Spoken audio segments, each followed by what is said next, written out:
também a gente percebe, bom, uma estratégia digital muito ativa, né?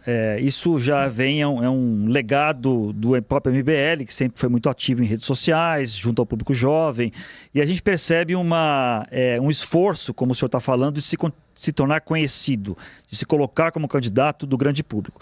E aí há uma estratégia de dar muitas declarações de impacto, fazer barulho, gravar vídeos que dão repercussão. Eu vou citar alguns exemplos aqui que eu colhi nas suas redes sociais de declarações muito polêmicas que o senhor deu, e algumas até que levantam até questionamentos.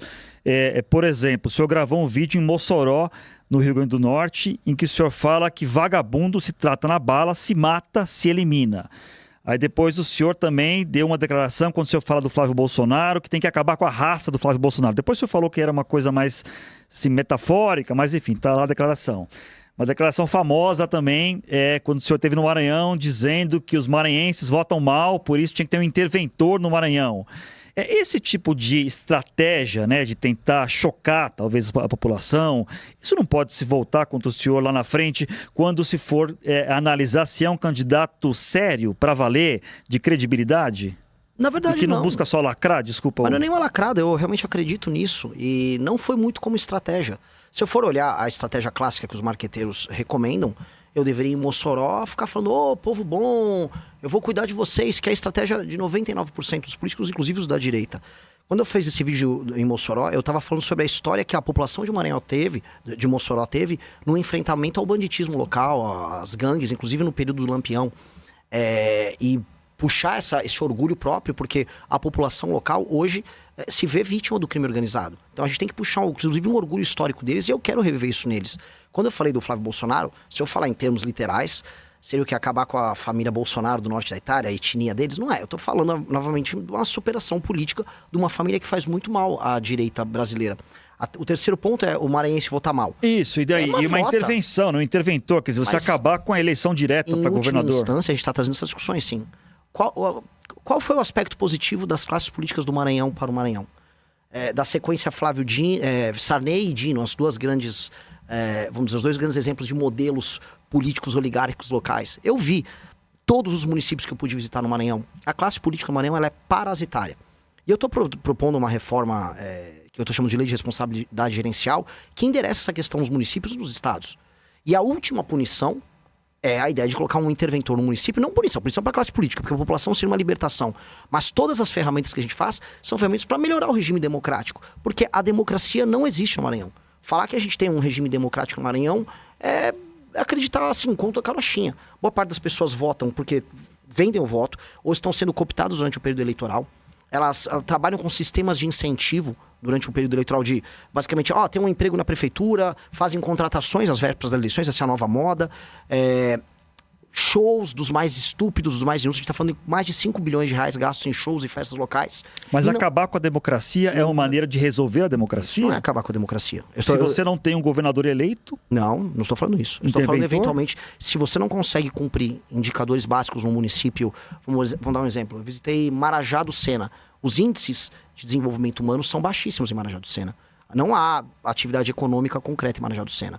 Primeiro, então, entra um prefeito Marajá do Sena, eleito, bem constituído, e esse prefeito tenta entregar esses indicadores, que é o que a gente quer estabelecer na nossa lei de responsabilidade gerencial. Se esse prefeito consegue entregar os indicadores, muito bom. Agora, o que ele não vai poder fazer, é o que eles fazem hoje, ele pega uma prefeitura com 10% de saneamento e entrega com 9% de saneamento.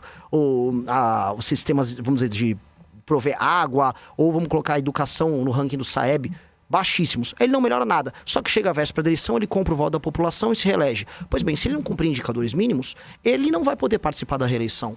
Outra pessoa participa da eleição. E os indicadores, o sistema a gente está desenhando para ser uma legislação muito simples e objetiva, com critérios que qualifiquem a democracia. Porque hoje, em lugares onde as pessoas são muito humildes, elas vão votar pensando no estômago, com medo de perder o emprego, com medo de perder a renda, porque a classe política local, parasitária, ela própria, não liga para a melhoria na vida dessas pessoas. Então, a democracia, nominalmente há, mas de fato não há. A democracia, quando surgiu na Grécia, ela tinha como pressuposto a ideia de que eram homens livres participando disso. Infelizmente, boa parte da população nos lugares mais pobres do Brasil não são tratados como pessoas livres. São tratados como vassalos.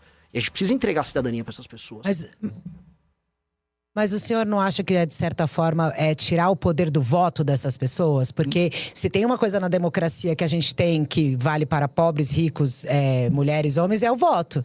E aí, se o senhor avalia, olha, esse prefeito não fez um bom trabalho, então agora a população não vai ter direito a votar nele. Não fica estranho essa intervenção com a democracia?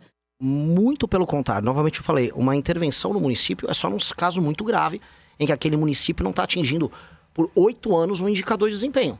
Agora, nos primeiros 4 anos, se um prefeito não consegue entregar essa maioria dos indicadores de desempenho, e aí ele aparece na pesquisa com 50%, 60%, entendam, essa é a regra. É isso que acontece em todo o Brasil. Os prefeitos nessas cidades pequenas, com péssimo IDH, eles se reelegem. O que eu estou fazendo é, olha, esse prefeito não vai poder concorrer à reeleição. Não melhorou um indicador, vive de repasses federais e não consegue melhorar a vida das pessoas. Aí as pessoas votam por quê? A gente sabe que a regra nesses lugares é a compra de voto. Então não há democracia ali. Quando a gente fala, mas essa pessoa está perdendo voto, primeiro, isso seria uma atitude extrema no final da ponta se aquela cidade não consegue melhorar um indicador.